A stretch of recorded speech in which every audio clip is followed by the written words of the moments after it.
Hello friends, I welcome you all to my YouTube channel. I am Pawar Anita, working as an assistant professor in the Department of English in KK Wagh Education Society's KK Wagh Arts, Commerce, Science and Computer Science College, Chandori. Today's video session, I am going to focus on the multiple choice type of questions and answers for the practice paper number 1. Which is also prepared by me for the MA Part 1, semester number 1, course number 1.1. The title of this paper is English Literature from 1550 to 1798. Before going to start in detail, I would like to introduce you the syllabus of this paper. This syllabus is also prescribed by the respective members of the Board of Studies of the Savitribai Phule Pune University, Pune. Here are only 4 units for the semester number 1. Unit number 1, in which we studied Sir Philip Sidney's poem Come Sleep, Oh Sleep, the Certain Knot of Peace. This is an autobiographical and love poem written by Sidney. This is a sonnet taken from Sidney's collection Astrophel and Stella. The speaker is unable to sleep, so he invites sleep as if inviting a person, using all kinds of flattery. This is a Petrarchan sonnet. In the octave, the poet discusses what all things sleep offers to people, but in the sestate, he discusses the possible things he can offer sleep it comes. Actually, speaker wants to call his beloved Stella, but she won't come. So the title of this poem is Come Sleep, Oh Sleep, the Certain Knot of Peace. Now the second one poet in the unit number 1. The name of this poet is Edmund Spenser's poem Ye Dreadful Merchants That Weary Toil. This is the sonnet number 15 from Spenser's collection having the title Amity. The speaker praises his beloved's beauty extravagantly, asking merchants why they look all over the world to buy precious and beautiful things when all the world's riches may be found in the beauty of his beloved. Then the next one poet I would like to introduce you, Sir Walter Raleigh's poem The Lie. This poem is also a political and social criticism. The tone of the speaker is imperative. He commands his soul to go in the line, for example, upon a thankless errand and tell various people and organizations of their misdeeds and wrongdoings. Here, the phrase give the lie was a common phrase in Raleigh's time of writing. So, the title of this poem is The Lie, which is apt. Now the next one poet, Robert Herrick, his poem Delight in Disorder. Raleigh was an English cavalier poet whose 1648 collection, Hesperides, contains much of his great poetry. The present poem, Delight in Disorder, as its title makes clear, a poem. This poem is also in praise of disorderliness. The poet speaks about the clothing of women who dressed carelessly. Next one, unit number 2. Here we also study the 4 poets. The first one, John Donne. His 2 poems, The Sun Rising, and second one, Batter My Heart, 3% God. Friends, you know it well. John Donne was an English poet and known as a great poet or the representative of the metaphysical poets of his time. His first one poem, The Sun Rising, here the poet personified sun as a human being. This is a 30-line poem with 3 stanzas, and this poem is also published in 1633. Here the theme of this poem is authority of love, nature and God's creation are the major theme of this poem, having the title The Sun Rising. Second one poem, Batter My Heart, 3% God. This is a religious poem. Here the speaker begs God to force his way into his soul and must invade fortress. So this one poem having the title Batter My Heart is a type of religious poem. The next one poet, Andrew Marvell. Uh, he is also a 17th century's an English metaphysical poet. One of the poem written by Andrew Marvell titled on Mr. Milton's Paradise Lost. This poem is an ode praising John Milton's epic poem Paradise Lost, which was published in 1667. The third one poet, George Herbert. Herbert was a Welsh poet. He's one of the poem titled Death. Actually, nowadays or during this pandemic, death is a taboo subject today, and so many people will not like to read this poem because of its title. But Herbert gives the reference of crucifixion of Christ, which is also transformed death and made it something to be welcomed. So, in his view, we can regard death as just the same as going to sleep. So, the title of this poem is Death. The next one poem written by George Herbert titled The Caller. This poem is also published in 1633 and is a part of a collection of poems within Herbert's book having the title The Temple. The poet depicts a man who is also experiencing a loss of faith and feelings of anger over the commitment he has made to God. And the fourth one poet of this unit number 2, named Edward Waller, and the title of his poem is Go Lovely Rose.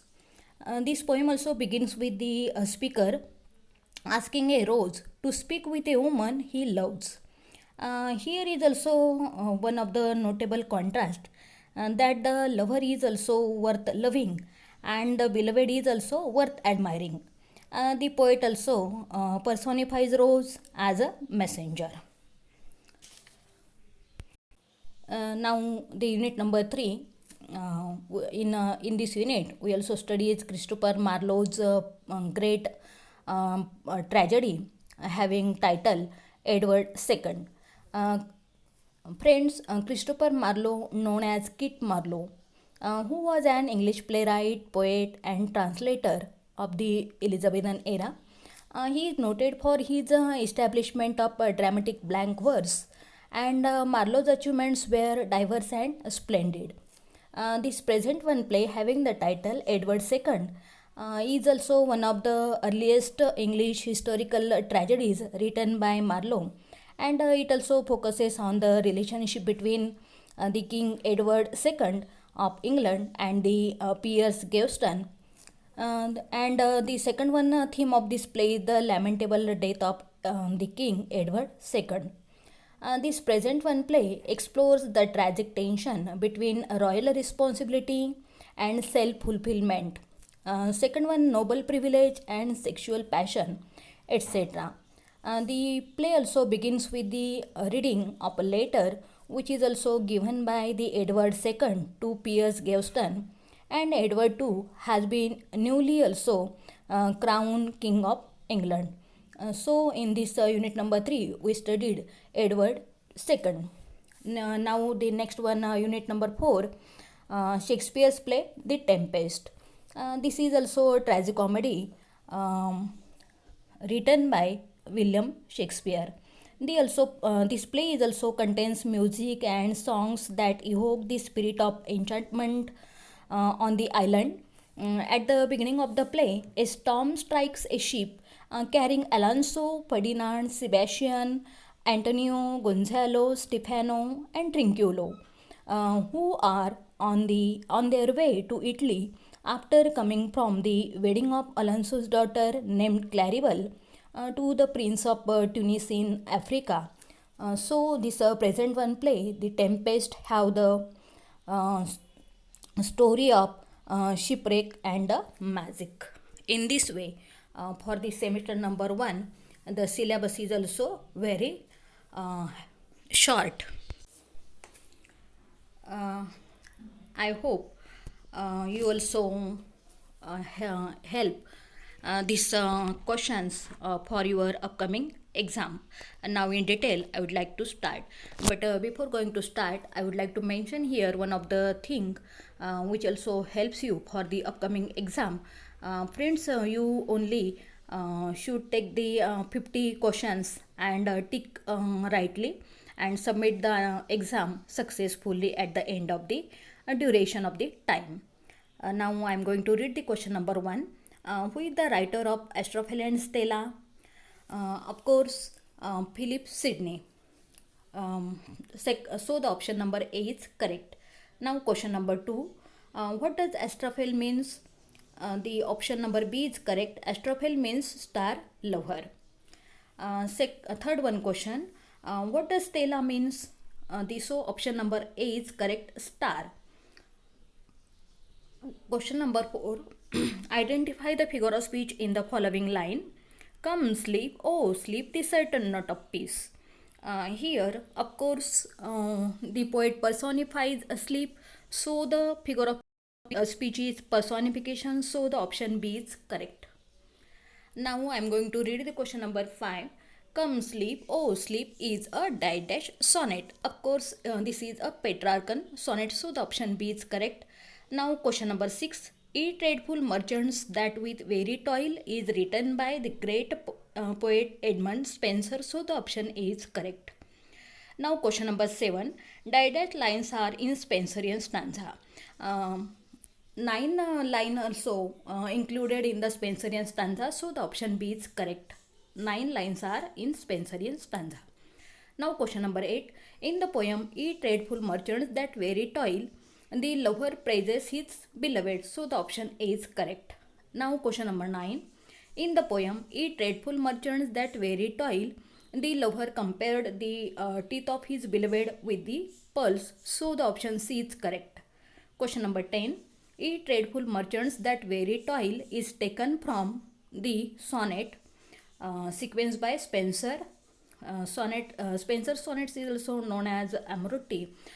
So the option A is correct. Now question number 11. The poem The Lie is written by Sir Walter Raleigh, so option B is correct. Question number 12.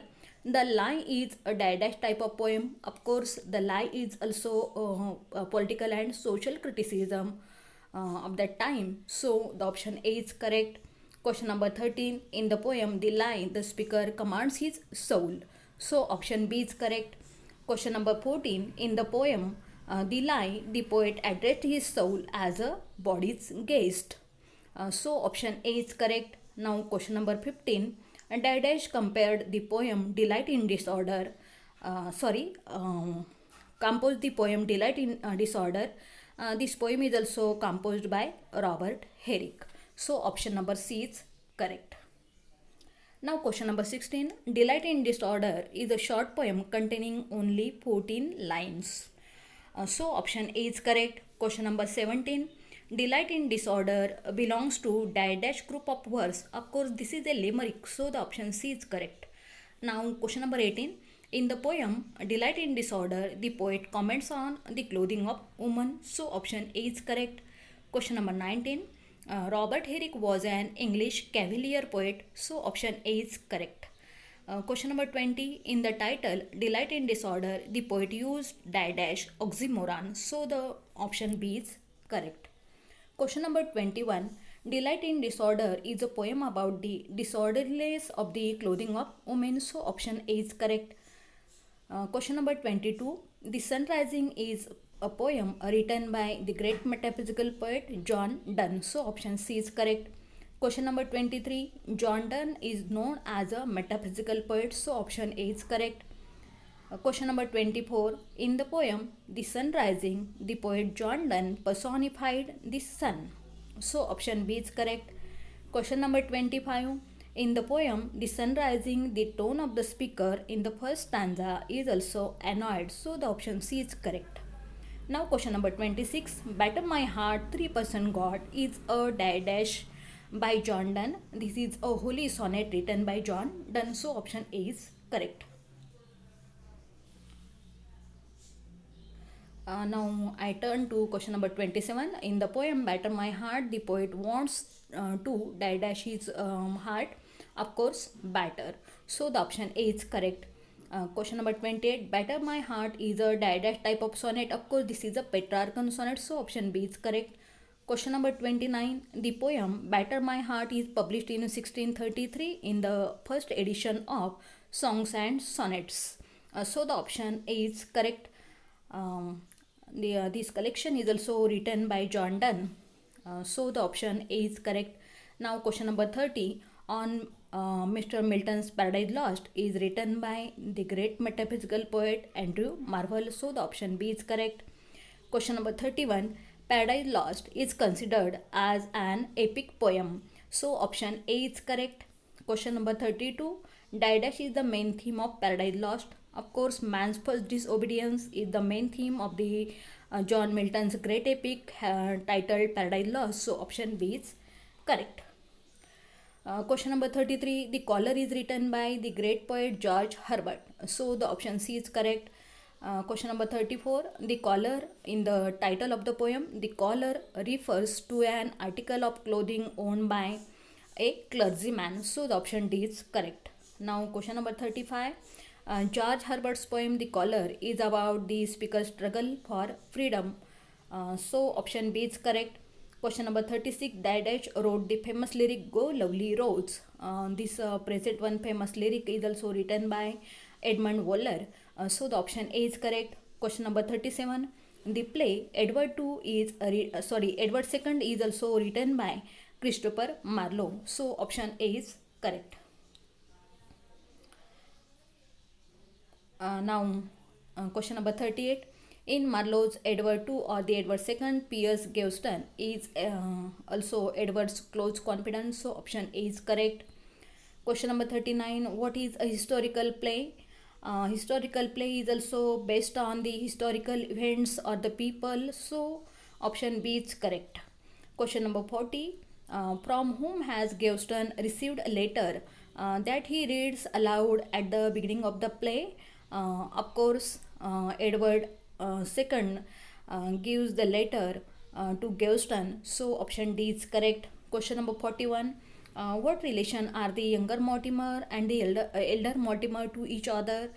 They are also nephew and uncle. So option C is correct. Now question number 42. What does Edward call Isabella just before he says farewell to Gaveston? Edward II also call his wife Isabella French strumpet. So the option C is correct. Now question number 43. Didash is the protagonist of the play Edward II. Of course, King Edward II or King Edward II is the protagonist of the play Edward II. So the option A is correct. Now question number 44. Isabella is the Didash of King Edward II. Of course, Isabella is the wife of King Edward. Now so the option A is correct. Question number 45. Edward II is a Didash play. Of course, this is a historical play. So option A is correct.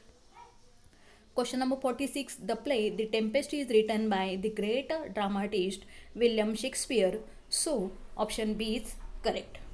Now question number 47. What was Prospero's title before his position was usurped and he was forced to flee Italy? Prospero's title before his position was usurped, he known as the Duke of Milan. So the option A is correct. Now question number 48. From which country is Alonso's ship returning when it is caught in the tempest? The name of that place is also Tunis. So option C is correct. Question number 49. How long have Prospero and Miranda been on the island? They also lived there near about 12 years. So option C is correct. Question number 50. Didash was the name of Caliban's mother. Of course, Sycorax is the name of Caliban's mother. So option C is correct. Question number 51. Which mythical figure appears in the wedding mask Prospero stages for Miranda and Ferdinand? Of course, option number B is correct.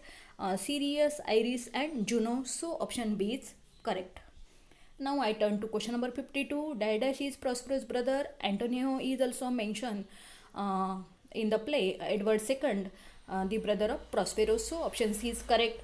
Actually, Antonio is one of the most important character in the play, named The Merchant of Venice. This play is also written by the great dramatist William Shakespeare. But here in this play, Edward II, Antonio is also played the role of Prospero's brother. So option C is correct. Now question number 53, Didas is Sebastian's brother. Of course, Alonso is also Sebastian's brother. So option D is correct. Question number 54. What do we see Miranda and Ferdinand doing in the play's final scene? Of course, they were playing chess. So, option C is correct. Question number 55. What is the name of Alonso's daughter? Of course, Claribel. Because at the beginning of the play, we studied that in the act number 1, scene number 1. Uh, Alonso's ship is also wrecked, and they also returning from the Italy from the wedding of Claribel. The name of Alonso's daughter is Claribel. So option A is correct. Now question number 56. Dash help Prospero and Miranda to flee Italy. Option B is correct. Gonzalo helped Prospero and Miranda to flee Italy. Now, question number 57. Where did Sycorax imprison Ariel? Sycorax imprisoned Ariel in a cloven pine. So, the option B is correct. Now, I turn to question number 58. Alonso is the king of Naples, Italian realm. Option B is correct. Question number 59. Didash is the name of Caliban's mother. Of course, Sycorax is the name of Caliban's mother, so option D is correct. And last one, question number 60. Miranda is the daughter of Prospero, so the option C is correct. Friends, in this way, in this presentation, as a practice paper, I also compose the multiple choice of type of questions with their answers, which will help you definitely for your upcoming exam. And in this presentation, I also included the total syllabus for the semester number 1. Thank you very much.